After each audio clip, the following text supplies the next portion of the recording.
सकल सौभाग्य सौमनस्य नित्यनति श्रेयानंदाभ्युदय एकविंश संख्याक वयवंशोत्तारक षोडश महादानंतरवर्ती सालंकृत कन्यादान न्यैत पूर्वभामिनी समागत विमं वरं मधुवर्केण पूजयिष्ये ఎప్పుడైతే పరస్పర భైరు కూడా తాంబూలాలు స్వీకరించారో ఆ యొక్క జగమహారాజు తన పరివారంతో బంధుమిత్రాలతో బంధుజన సమూహంతో మంగళ వాయిద్యాలతో వేద మంత్రాలతో కళ్యాణ వేదికను సిద్ధం చేసి ఆ సిద్ధం చేసిన వేదిక మీద ఒక చక్కటి సింహాసనాన్ని ఏర్పరిచి సింహాసనం మీద పట్టువస్త్రాన్ని పరిచి ఆ పట్టువస్త్రం మీద స్వామివారిని కూర్చుండబోసి చూడండి రాజదీవులు ఎట్లా కూర్చున్నాడో రామచంద్రుడు అలా కూర్చున్న స్వామి మీద బంగారు పళ్ళెం పెట్టి ఇవి మామూలు పాదములు అనుకుంటారేమో సాక్షాత్తు బ్రహ్మ కలిగిన పాదం అని చెప్పేసి నాదస్తర విద్వాంసులు ఆలోచిస్తున్న వేళ బంగారు పాళ్యం ఒకటి ఆయన పాదాల కింద పెట్టి చక్కగా కాళ్ళు వెలికి కన్యాదానం చేస్తున్నాడు.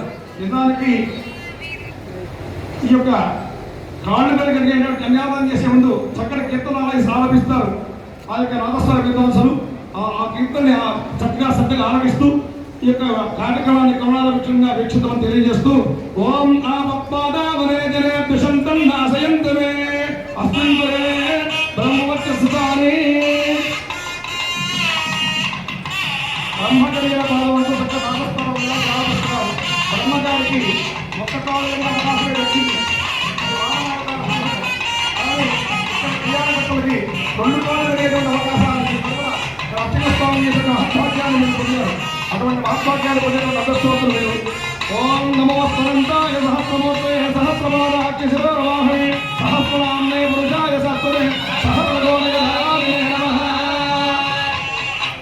నమో బ్రహ్మణ్య దేవాయ గో బ్రాహ్మణితాయ చ నమో బ్రహ్మణ్య దేవాయ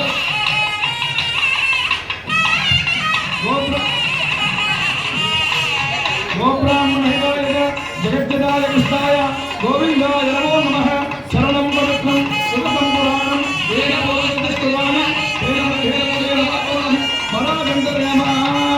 నమో బ్రహ్మణ్య దేవాయ గో బ్రాహ్మణ హితాయ జగజ్జదాయ కృష్ణాయ గోవిందాయ నమో నమః. నమో స్కందాయ సహస్రమూర్తయే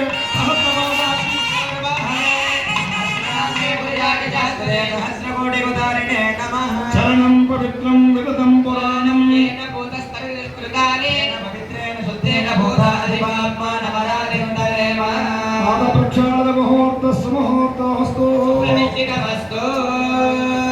ఈ సందర్భంలో స్వామివారికి మధువర్కాన్ని సమర్పించారు. మధువర్కం అంటే దది గుడ మధు. మధు అంటే తేనె, దది అంటే పెరుగు, గుడం అంటే బెల్లం. ఈ మూడు పదార్థాల మిశ్రమాన్ని పరమాత్మకి అందజేస్తారు. మానవ కళ్యాణాల్లో కూడా ఈ మూడు పదార్థాలని కాళ్ళు కలిగిన తర్వాత ఆ విధంగా పెళ్లి